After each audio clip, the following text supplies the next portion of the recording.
வணக்கம் அன்பு சொந்தங்களே. நோர்வேயில் முதன்மை தமிழ் வானொலி, உலக தமிழர்களின் தமிழ் தேசிய வானொலி, தமிழ் முரசத்தின் கலையகத்திலிருந்து நான் குகன் யோகராஜா. மீண்டும் ஒரு நிலவரம் நிகழ்ச்சிக்கு உங்களை வரவேற்கிறோம். இந்த நிலவரம் நிகழ்ச்சியிலே கலந்து கொள்ளக்கூடிய சிறப்பு ஆளுமை நாம் எல்லோரும் அறிந்த திருமிகு வேல்தர்மா அவர்கள். ஊடகவியலாளராக, அவதானிப்பாளராக, கருத்துரையாளராக பன்முகத்தன்மை கொண்ட திரு வேல்தர்மா அவர்கள் இன்று எம்மோடு இணைந்திருப்பது எமக்கு பெருமை. வாருங்கள், வரவேற்கலாம். வணக்கம் திரு வேல்தர்மா அவர்களே. வணக்கம். வணக்கம். ஈரான் மீது அமெரிக்கா, இஸ்ரேல் இணைந்து மேற்கொண்ட போர் நடவடிக்கைகள் அல்லது இராணுவ நடவடிக்கைகள் இப்பொழுது 2 வாரங்களை கடக்கின்ற ஒரு சூழ்நிலையிலே இருக்கிறது. ஆனாலும் இராணுவ ரீதியிலே ஈரானை பலவீனப்படுத்தி விட்டதாக அமெரிக்கா சொல்கிறது. இஸ்ரேலும் அதைத்தான் சொல்லிக் கொண்டிருக்கிறது. ஆனாலும் மிகவும் இராணுவ ரீதியில் பலவீனப்படுத்தப்பட்டுள்ளதாக இந்த 2 நாடுகள் சொன்னாலும் கூட தொடர்ந்தும் இந்த ஈரானினுடைய இராணுவ வலிமை அப்படியே இருக்கிறது என்கின்றதை போல சில விடயங்கள் நாளாந்தம் செய்திகளாக வருகின்றன.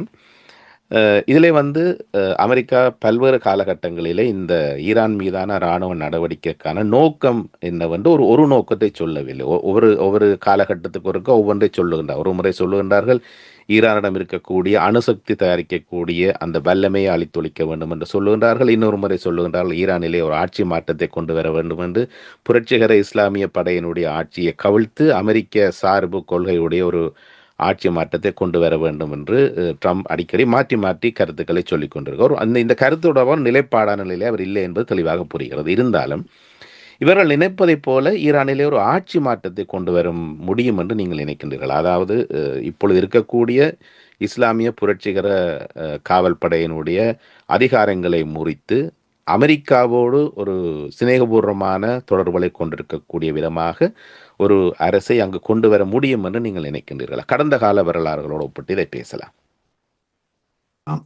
ஈரானில் ஒரு ஆட்சி மாற்றத்தை ஏற்படுத்த வேண்டும் என்பதும் அவர்களுடைய இந்த போரை ஆரம்பித்ததற்கு, ஈரான் மீதான தாக்குதலை ஆரம்பித்ததற்கான முக்கிய காரணம். அவர்கள் வெளிப்படையாக சொன்ன காரணங்கள் அவர்கள் ஈரானுடைய அந்த அணு உற்பத்தி வலிமையை முற்றாக அளிக்க வேண்டும். அடுத்தது ஈரானுடைய கடற்படையை அழிக்க வேண்டும். ஈரானுடைய அந்த ஏவுகணை உற்பத்தி அதை முற்றாக அளிக்க வேண்டும்.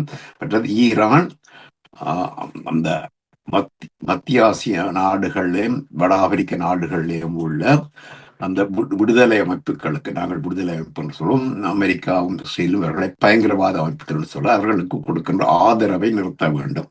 இப்படிப்பட்ட உடன் போரை ஆரம்பித்தது, தாக்குதல் செய்தது.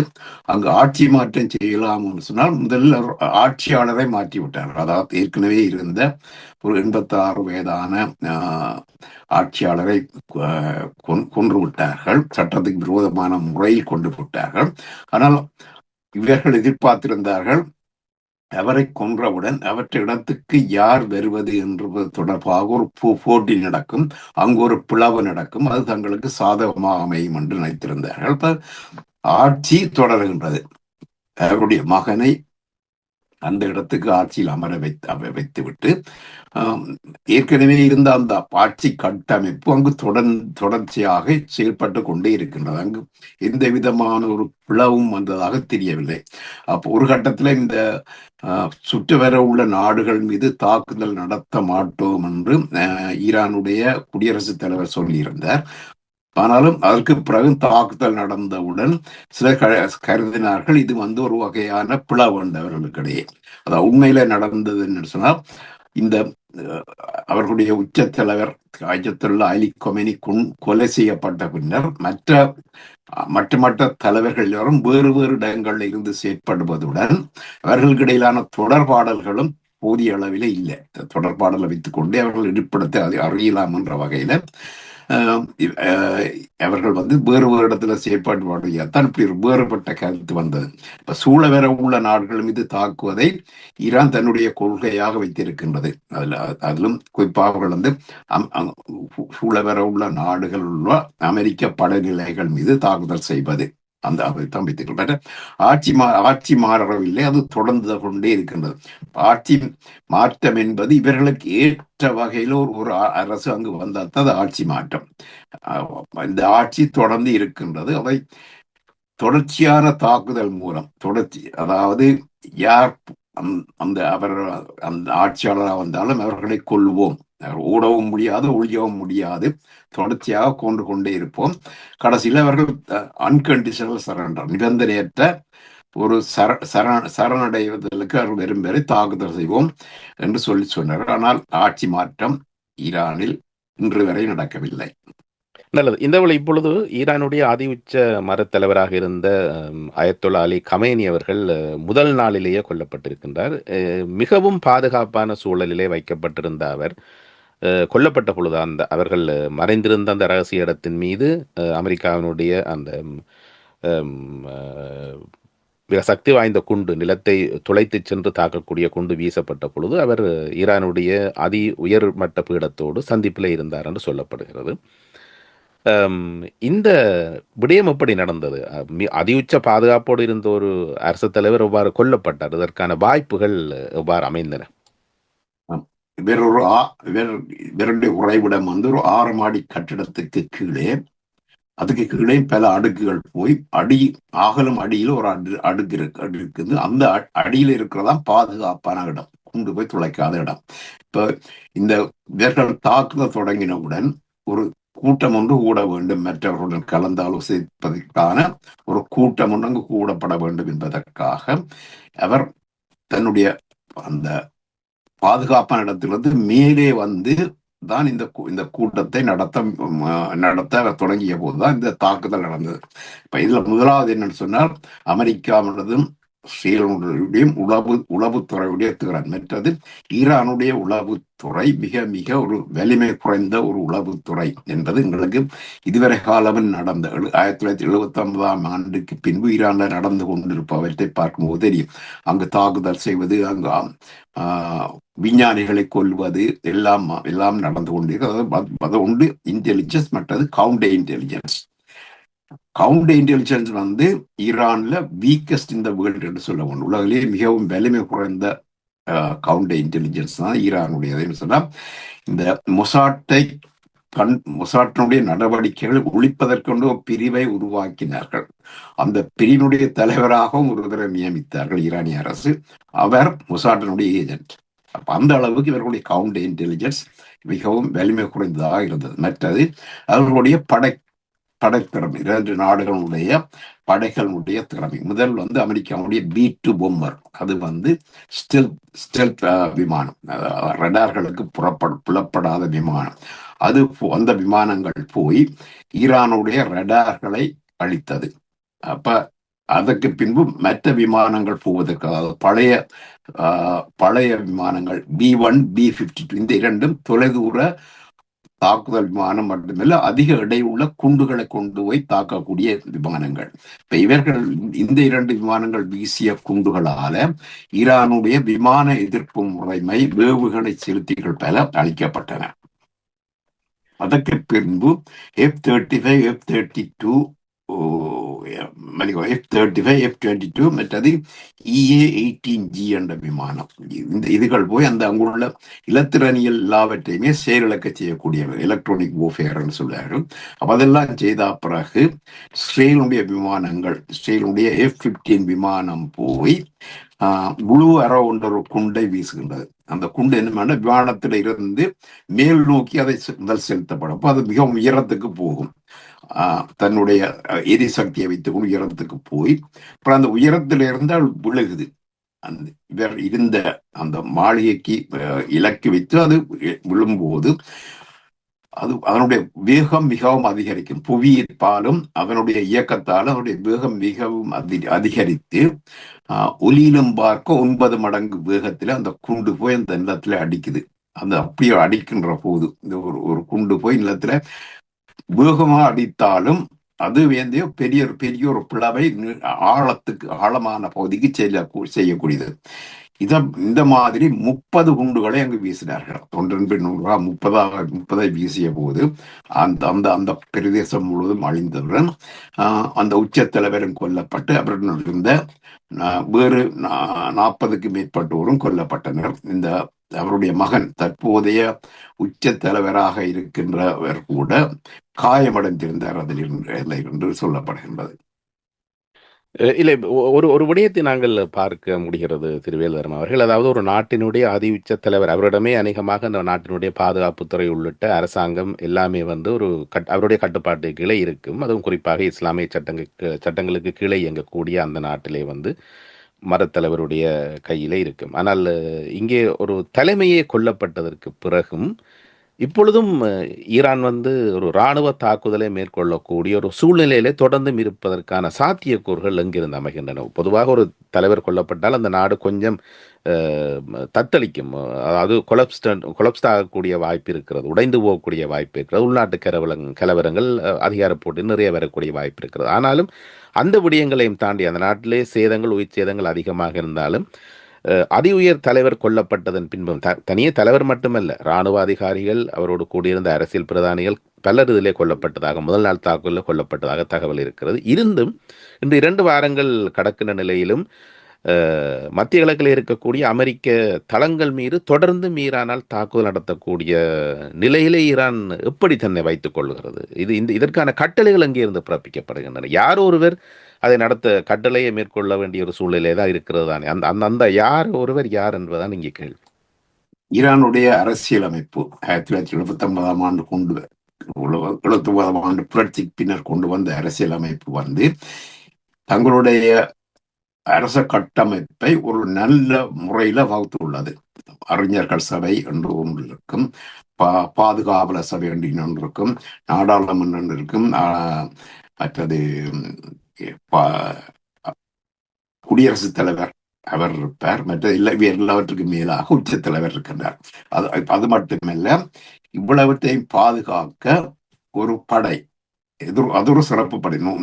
நோமலான தேசிய படைகளும்பாக இன்னொரு படை, அது புரட்சி காவல் படை. அதில் உள்ளவர்கள் எல்லோரும் அமெரிக்கா மீது கடுமையான வெறுப்பை கொண்டவர்கள். அதாவது இதுவரை காலமும் அமெரிக்கா ஈரானுக்கு எதிராக செய்யப்பட்ட சதிகள், ஈரானுக்கு எதிராக எடுத்துள்ள பொருளாதார தடை எல்லாவற்றையும் வைத்துக் கொண்டு அவர்கள் அடிபணியாமல் தொடர்ந்தும் அமெரிக்காவுக்கு எதிர்த்து கொண்டே இருக்கின்றார்கள். அமெரிக்க எதிர்ப்பு மனப்பாங்கை இவர்கள் கைவிடவில்லை.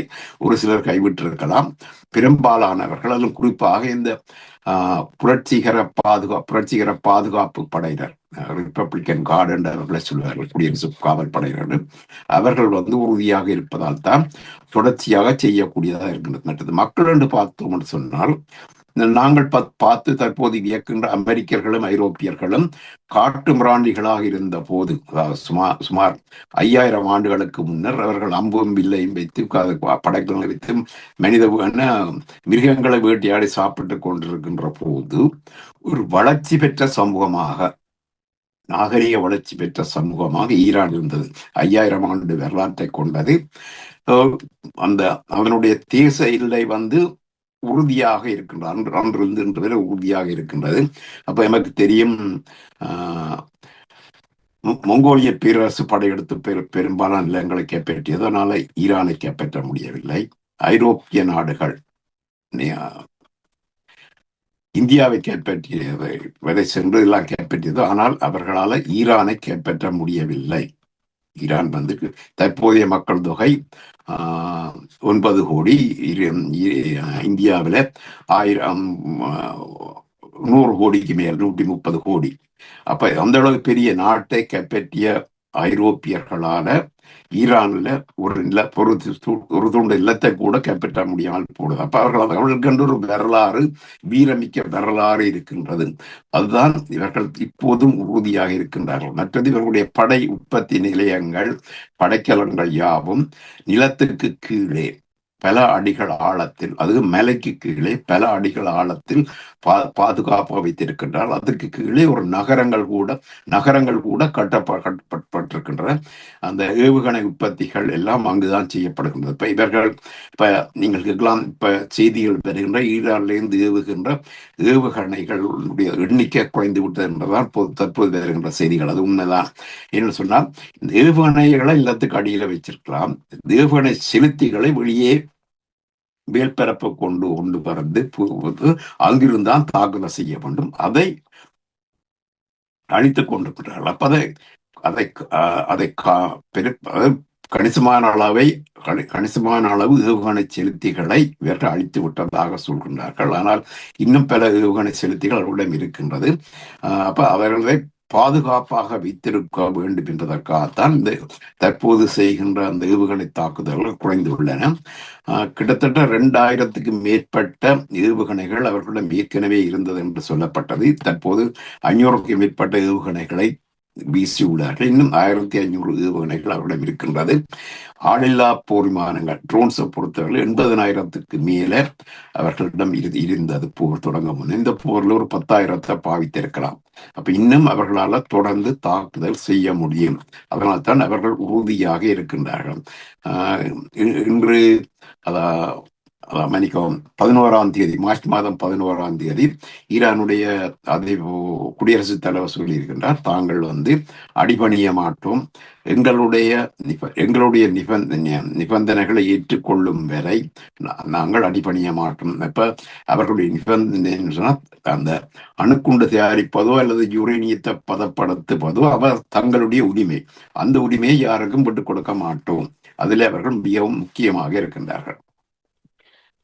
இங்க நீங்க சொல்லுவதை பார்த்தால் ஈரான் தன்னுடைய ராணுவ பலத்தை முழுமையாக இன்னும் இந்த போரிலே பயன்படுத்தவில்லை என்று தெரிகிறது. ஆனால் அதற்கு பல்வேறு காரணங்கள் இருந்தாலும் கூட இன்னும் ஒரு விதத்தில் ஈரான் அமெரிக்காவை பொருளாதார நிலையிலே கொஞ்சம் மந்தப்படுத்தக்கூடிய நடவடிக்கைகளிலே இறங்கியிருப்பதாக தகவல்கள் வருகின்றன. ஆய்வாளர்களுடைய தகவல் அதைத்தான் சொல்லுகின்றன. குறிப்பாக ஒரு உதாரணத்துக்கு எடுக்க போனால் ஈரான் அமெரிக்கா இஸ்ரேல் மீது மிக குறைந்த செலவிலான ட்ரோன்களையே பயன்படுத்துகிறது. அதாவது கிட்டத்தட்ட ஒரு 20,000 $50,000 செலவாகக்கூடிய, உற்பத்தி செய்வதற்கு செலவாகக்கூடிய ட்ரோன்களையே ஈரான் இதுவரை பாவிக்கிறது. ஆனால் இந்த மிக விலை மலிவான இந்த ட்ரோன்களை அளிப்பதற்கு அமெரிக்காவை இஸ்ரேல பல கோடி டாலர்கள் பெறுமதியான அதிநவீன ஏவுகணைகளை பாவிக்க வேண்டி இருக்கிறது என்று சொல்லுகின்றார்கள். இந்த டெக்டிக்கின் மூலம், இந்த தந்திரோபாயத்தை ஈரான் பாவிப்பதன் மூலம் அமெரிக்காவிற்கு மிகப்பெரிய ஒரு பொருளாதார அடியையும் பொருளாதார பின்னடைவையும் கொடுக்கக்கூடிய ஒரு நீண்ட கால திட்டத்தோடு ஈரான் இயங்குவதாக அவர்கள் கருதுகின்றார்கள். இதற்கான வாய்ப்புகள் எவ்வாறு இருக்கின்றது? எதிர்காலத்திலே அமெரிக்கா மிகப்பெரிய ஒரு பொருளாதார சரிவை சந்திக்குமா? அமெரிக்க டாலருடைய உலகளாவிய அந்த ஏகாதிபத்திய நிலையிலிருந்து அமெரிக்க டாலர் வீழக்கூடிய வாய்ப்பு இருக்கிறதா? அவர்களுடைய அந்த தொலைதூர ஏவுகணைகள், டொமோஹாக் ஏவுகணைகள், மற்றது இடைமறுப்பு ஏவுகணைகள் யாவும் பெருமளவில் கையிருப்பு குறைந்து விட்டது என்றால் சொல்லப்படுகின்றது. அவற்றை மீள உற்பத்தி செய்வதற்கு, ஏன்னா நிச்சயம் அது மீள் நிரப்பல் செய்யப்பட வேண்டும். தைவான் போருக்கு கூட தயாராக இருக்க வேண்டும். அப்ப அதற்கு பெருமளவு பணத்தை செலவழிக்க வேண்டி இருக்கும். மற்றது இந்த விமானங்கள் யாவும் ஒரு மணித்தியாலம் பறப்பதற்கே $30,000 செலவழிக்க வேண்டும் விமானங்கள் பறப்பதற்கு. அது மட்டுமில்ல, கொல்லப்பட்டவர்களுக்கான இழப்பீடு அப்படி இப்படி எல்லாம் பார்த்து கொண்டு போனா இந்த பெரும்பாலான இழப்பை பெரிதளவான பொருளாதார பாதிப்பு அமெரிக்காவில் ஏற்படும் என்று சொல்ல முடியாது. என்று சொன்னால் இது அவர்களை பொறுத்தவரை அவர்களுடைய பொருளாதாரத்தின் ஒரு பகுதி தான். ஆனால் இந்த எரிபொருள் விலை ஏற்றம் தான் அமெரிக்காவிலே பெரிய தாக்கத்தை ஏற்படுத்தக்கூடிய, பொருளாதாரத்தில் தாக்கத்தை ஏற்படுத்துவது மட்டுமல்ல, அதனுடைய அரசியல் தாக்கம் மிகவும் மோசமானதாக இருக்கும். எரிபொருள் விலை ஏறுகின்ற போது விலைவாசி அதிகரிக்கும். அமெரிக்க வாக்காளர்கள் விலைவாசி அதிகரிப்பு, மற்றது இந்த வருமான வரி அதிகரிப்பு, மற்றது வேலை வாய்ப்பு, இந்த மூன்றும் அவர்கள் அதிக முக்கியத்துவம் கொடுப்பார்கள். ட்ரம்பினுடைய ஆட்சியினுடைய 2ஆம் ஆண்டு காலம் இந்த நவம்பர்ல முடியுது. அந்த கட்டம் 2 ஆண்டு காலம் நிறைய காலம். அந்த கட்டத்துல அமெரிக்க நாடாளுமன்றத்துக்கு தேர்தல் நடக்கும். நாடாளுமன்றத்துடைய மக்களவையினுடைய அந்த 543 546 தொகுதிகளுக்கும் தேர்தல் நடக்கும். மூதவையில 33 தொகுதிகளுக்கு தேர்தல் நடக்கும். அந்த தேர்தல் நடக்கின்ற போது ட்ரம்ப் ஒரு பெரிய பின்னடைவை சந்திக்க வேண்டி இருக்கும் போல இருக்கிறது தற்போதைய சூழல்ல. இவருக்கு இந்த ஈரான் போர்ல ஏற்பட்ட பின்னடைவை பார்க்கின்ற போதும், மற்றது அவருடைய ரஷ்யாவில் அவர் எடுத்த அமைதி முயற்சி தோல்வி அடைந்த நிலையிலே பார்க்கின்ற போது, இவர்களும் அமெரிக்கா மற்றது பெட்ரோல் விலையும் பெருமளவு ஏறினால் ட்ரம்பினுடைய கட்சி தோற்கடிக்கப்படும். நாடாளுமன்றத்தில் தோற்கடிக்கப்பட்டால் நாடாளுமன்றத்தில் ட்ரம்பினுடைய எதிர்கட்சியான டெமோக்ராட்டிக் கட்சி வந்து பெருமளவு ஆசன தொகுதிகளில் வெற்றி பெற்றால் அது ட்ரம்பை பல விதத்துல பாதிக்கும். அடுத்த 2 ஆண்டுகளும் அவருக்கு இன்னும் 2020 வரை அவர் பதவியில் இருக்கலாம். 2020 அப்ப அதற்கு அந்த இந்த ஆண்டு இறுதி 17 18 காலங்கள்ல அவர் அவருடைய ஆட்சி வந்து பெரும் பின்னடைவை சந்திக்க வேண்டி இருக்கும். நல்லது. இப்பொழுது இந்த மத்திய கிழக்கிலிருந்து எண்ணெயை உலகத்திற்கு கடத்தி செல்லக்கூடிய அல்லது கப்பல்களில் கொண்டு செல்லக்கூடிய ஒரு முக்கியமான கடல் வழிப்பாதையாக ஹெர்முஸ் கடல் வழிப்பாதை இருக்கிறது. இதை இப்பொழுது ஈரான் மூடி இருக்கிறது.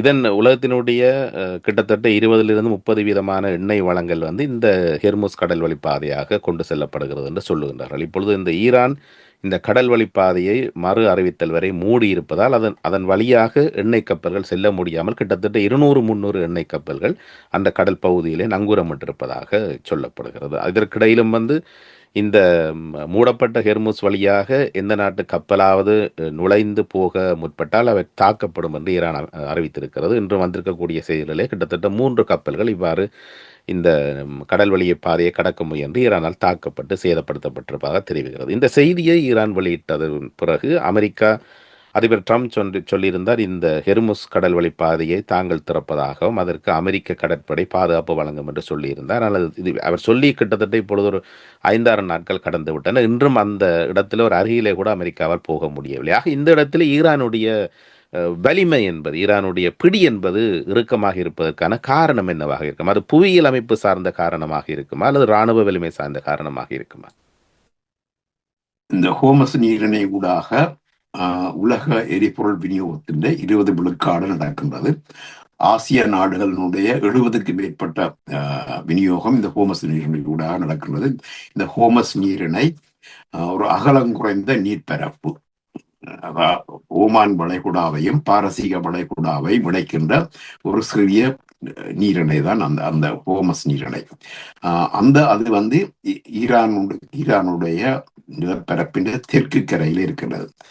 அந்த இடத்துல வைத்துக்கொண்டு ஈரானால அதுக்குள்ளால் அதனால் போகின்ற கப்பல்களை எல்லாம் தாக்குதல் செய்ய முடியும். தற்போது கிட்டத்தட்ட அந்த ஹோமஸ் நீரிணை மூடி இருக்கிறதெல்லாம் சொல்ல வேண்டும்.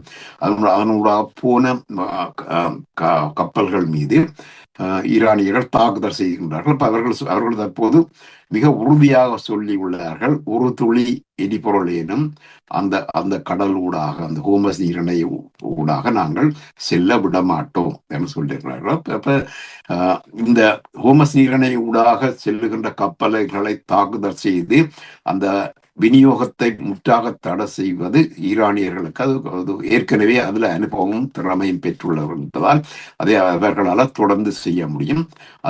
அப்ப அதற்கு மாற்றீடாக என்ன செய்வது?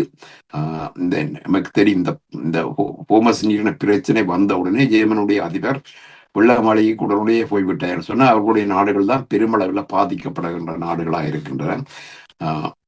சவுதி அரேபியா சில எரிபொருள் உற்பத்திகளையே மூடிவிட்டது. இப்ப விநியோகம் ஒரு புறம் இருக்கு, ஹோமஸ் நீரிணை விநியோக பிரச்சனை. ஈரான் செய்கின்ற தாக்குதல்கள் வந்து உற்பத்தி பிரச்சனையும் ஏற்படுத்தியுள்ளது. அதான் ஏன்னா கிட்டத்தட்ட 3 நாடுகள்ல Saudi Arabia, Qatar, United Arab Emirates ஆகிய நாடுகள்ல எரிபொருள் உற்பத்திக்கு சில இடங்கள்ல கைவிடப்பட்டுள்ளன.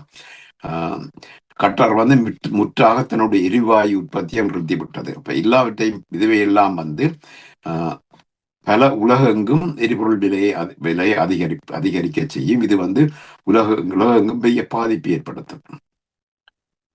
ஈரானுடைய இந்த ஹெர்முஸ் கடல் வழிப்பாதையை மூடுகின்ற அந்த முடிவு என்பது ஒரு புத்திசாலித்தனமான செயலா என்பது ஒரு கேள்வி இருக்கிறது. ஏனென்றால் ரஷ்யாவும் சீனாவும் இந்த விடயத்தை ரசிக்கவில்லை என்று சொல்லப்படுது. அவர்களுக்கு கூடுதலாக சீனாவை பொறுத்தவரை கூடுதலான எண்ணெயை ஈரானிலிருந்தும் வாங்குகின்றது, ரஷ்யாவிடமிருந்தும் வாங்குகின்றது. அதேபோல் நீங்கள் சொன்னதை போல் ஆசியாவிற்கான எண்ணெய் வளங்கள் என்பது இந்த பாதையோடாத்தான் நடக்கிறது. ஆக ஈரானுடைய இந்த முடிவானது ஹெர்முஸ் கடல் பாதையை மூடுவது என்பது ஒரு நீண்ட கால அடிப்படையிலே உலக நாடுகள் அவற்றை ஏற்றுக்கொள்ளாத ஒரு சூழ்நிலை வரும் என்ற ஒரு விடயம் இருக்கிறது. அதை எவ்வாறு அவர்கள் சமாதான முறையிலே பேசி அந்த கடல் வழிப்பாதையை மீண்டும் திறந்து எண்ணெய் கப்பல் போக்குவரத்தை சீராக்குவார்களா என்பதை நாங்கள் பொறுத்திருந்து பார்க்கலாம்.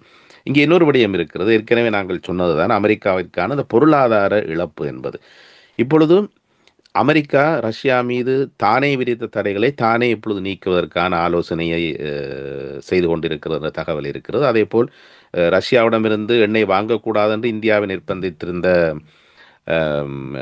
அமெரிக்கா இப்பொழுது ஒரு 30 நாட்களுக்காவது ரஷ்யாவிடமிருந்து எண்ணெய் வாங்குவதற்கான அனுமதி இந்தியாவிற்கு வழங்கி இருக்கின்ற தகவல் வந்திருக்கிறது. அதைத் தொடர்ந்து அமெரிக்க நிதியமைச்சர் வெளியிட்ட ஒரு அறிக்கையிலே அமெரிக்கா ரஷ்யா மீது விதித்திருந்த பொருளாதார தடைகளை நீக்குவதன் மூலம் ரஷ்யாவிடமிருந்து மேலதிகமாக எரிவாயுவோ எண்ணெயோ ஐரோப்பிய நாடுகள் கொள்வன செய்யக்கூடிய ஒரு சூழ்நிலை உருவாக்குவதற்கான முகாந்திரங்கள் தெரிகின்றன. இது ஒரு இந்த இந்த எண்ணெய் வளங்கள் தொடர்பாக அமெரிக்கா மிகப்பெரிய ஒரு பொறிக்குள் சிக்கியிருப்பதாக யூனிவர்சிட்டி ஆஃப் சிகாகோ என்கின்ற அந்த சிகாகோ பல்கலைக்கழகத்திலே அரசியல் விஞ்ஞான பேராசிரியருடைய எனக்கு அவருடைய பேர் சட்டன்னு ஞாபகம் வரவில்லை, அவருடைய ஒரு கட்டுரையை பார்க்க நேர்ந்தது. அதிலே அவர் இந்த விடயங்களை தொடர்படுத்தி, அதாவது ஒரு ஒரு ஒரு ஒரு ஈரான் என்கின்ற நாட்டினுடைய அரசியல் தலைமையை மாற்றி அமெரிக்க சார்பான ஒரு தலைமையை கொண்டு வர வேண்டும் என்று இராணுவ நடவடிக்கை மேற்கொண்ட அமெரிக்கா இப்பொழுது கண்ணுக்கு தெரியாத ஒரு பொருளாதார பொருட்கள் படிப்படியாக இழுத்துச் செல்லப்படுகிறது என்று தான் கருதுவதாக ஒரு தகவலை வெளியிட்டிருந்தார். ஆக இந்த விடயங்கள் எல்லாம் இதை காட்டுகின்றன. அதாவது பரம எதிரியாக பார்த்த ரஷ்யா மீது போடப்பட்ட பொருளாதார தடைகளை நீக்குவதற்கு அமெரிக்கா விரும்புகிறது. அதன் மூலம் இந்த எண்ணெய் பிரச்சனையை ஓரளவுக்கு தீர்த்து வைக்க முயல்கிறது. இவையெல்லாம் அமெரிக்காவிற்கு ஒரு கழுத்தை இருக்குகின்ற ஒரு விடயங்களாக ஒரு நெருக்க வாரத்துக்களே அமெரிக்கா செல்கிறது என்பதை காட்டவில்லை. உங்களுடைய கருத்து எவ்வாறு இருக்கிறது? அதே ஒரு முன்மொழிவாகத்தான் வைத்தார். அதாவது ரஷ்யாவிடமிருந்து எரிபொருளை வாங்குவதற்கான தடையை நீக்குவதற்கு என்பது ஒரு முன்மொழிவாகத்தான் வைக்கப்பட்டது. அந்த கருத்து வெளிவந்த உடனே ஐரோப்பிய ஒன்றியத்தினுடைய ஆணையாளர் ஒரு பத்திரிகையாளர் மாநாட்டை கூடி அது கடைசி வரைக்கும் அது செய்யக்கூடாது, தாங்கள் செய்ய மாட்டோம்னு சொன்னார். அமெரிக்கா இந்த ரஷ்யாவிடமிருந்து எரிபொருளை வாங்குவதை நிறுத்தி வைத்திருப்பவை பெரும்பாலான மேற்கு ஐரோப்பிய நாடுகள், ஐரோப்பிய ஒன்றிய நாடுகளும் அதில் உள்ள நேட்டோ கூட்டமைப்பில் உள்ள ஐரோப்பிய நாடுகள் தான் ரஷ்யாவிடமிருந்து எரிபொருள் வாங்குவதை நிறுத்தி வைத்திருக்கின்றனர். இப்ப அவர்கள் ரஷ்யாவை உடமிருந்து வாங்கினால் எரிபொருளுக்கான தட்டுப்பாடு குறையலாம். ஆனால் அதற்கு ஐரோப்பா சம்மதிக்காமல் அந்த திட்டம், ரஷ்யாவிடமிருந்து எரிபொருளை வாங்குவதற்கு ஐரோப்பிய நாடுகள் மறுத்தால் அமெரிக்காவுடைய தடை நீக்கம் பெருமளவில் வேலை செய்யாது. அமெரிக்காவிலேயே அதற்கு எதிர்ப்பு கிளம்பலாம். அதாவது நீங்கள் ஈரானை மிரட்டுவதற்காக ரஷ்யாவை தூண்டி விடாதீர்கள், வளர்த்து விடாதீர்கள் என்ற எண்ணம் அமெரிக்காவிலும் பெறலாம். அது பெருமளவில் வெற்றி கொடுக்காது என்றுதான் நினைக்கின்றேன். நிச்சயமா இந்த இடத்துல ஐரோப்பாவிற்கு மீண்டும் எரிவாயுவையும் எண்ணெயும் வழங்குவதற்கு ரஷ்யா தயாராக இருக்கிறது என்று ரஷ்ய அதிபர் விளாடிமிர் புதின் சொன்னதாக ஒரு தகவல் வந்தது. அதற்கு நேர்முரணாக இன்னும் ஒரு தகவல் சொல்லப்படுகிறது. எந்த சந்தர்ப்பத்திலும் தன் மீது பொருளாதார தடை விதித்த நாடுகளுக்கு மீண்டும் எரிவாயுவையோ அல்லது எண்ணெயோ வழங்க மாட்டேன் என்று ரஷ்ய தலைவர் தெரிவிப்பதாக 2 வேறு நேர் எதிரான செய்திகளும் வந்திருக்கின்றன. பார்க்கலாம் இந்த விடயம் எவ்வாறு செல்ல போகிறதுன்னு. ஒரு நீண்டகால அடிப்படையிலே இந்த மத்திய கிழக்கிலே இப்பொழுது நிலவுகின்ற இந்த அசாதாரண சூழ்நிலை உலக பொருளாதாரத்திற்கும் பாரிய அடியாக காலப்போக்கிலே விழும். குறிப்பாக வளர்முக நாடுகளுக்கு இதன் மூலமான பொருளாதார இழப்பு என்பது விலை அதிகரிப்பு போன்ற விடயங்களிலே உள்நாட்டிலும் அவர்களுக்கான அந்த சமநிலை என்பது பாதிக்கப்படக்கூடிய வாய்ப்பு இருக்கிறது. நல்ல திரு வேல்தர்மா அவர்களே, உங்களுக்கான பணிகளுக்கு மத்தியிலும் நாம் கேட்டுக்கொண்டிருக்கிறங்க இணைந்து கொண்டு இந்த நிலைமைகள் பற்றி நீங்கள் எங்களோடு இணைந்து எங்களுடைய நேர்களுக்கு இந்த காணொளி நேர்காணல் மூலமாக விளக்கியமைக்க நன்றி. உங்களுடைய பணிகள் சிறக்க வாழ்த்துக்கள். நாம் மீண்டும் சந்திக்கலாம். நன்றி, வணக்கம். நன்றி, வணக்கம். நல்ல நேர்களை இத்தோடு இன்றைய நிலவரம் நிகழ்ச்சியை நாங்கள் நிறைவு செய்கிறோம். இந்த நிகழ்ச்சியில் கலந்து சிறப்பித்த ஆளுமே நாம் எல்லோரும் அறிந்த திருமிகு வேல்தர்மா அவர்கள். ஒரு எழுத்தாளராக, ஊடகவியலாளராக, ஆய்வாளராக, கருத்துரையாளராக பன்முகத்தன்மை கொண்ட திரு வேல்தர்மா அவர்கள் இந்த நிகழ்ச்சியில் கலந்து சிறப்பித்தார். பொங்கும் தமிழை பொலிவுறச் செய்வோம், எங்கள் மண்ணை விடைபெறச் செய்வோம். நான் குகன் யோகராஜா, நோர்வேயில் முதன்மை தமிழ் வானொலி, உலகத் தமிழர்களின் தமிழ் தேசிய வானொலி, தமிழ் அரசத்தின் கலையகத்திலிருந்து மீண்டும் சந்திக்கலாம்.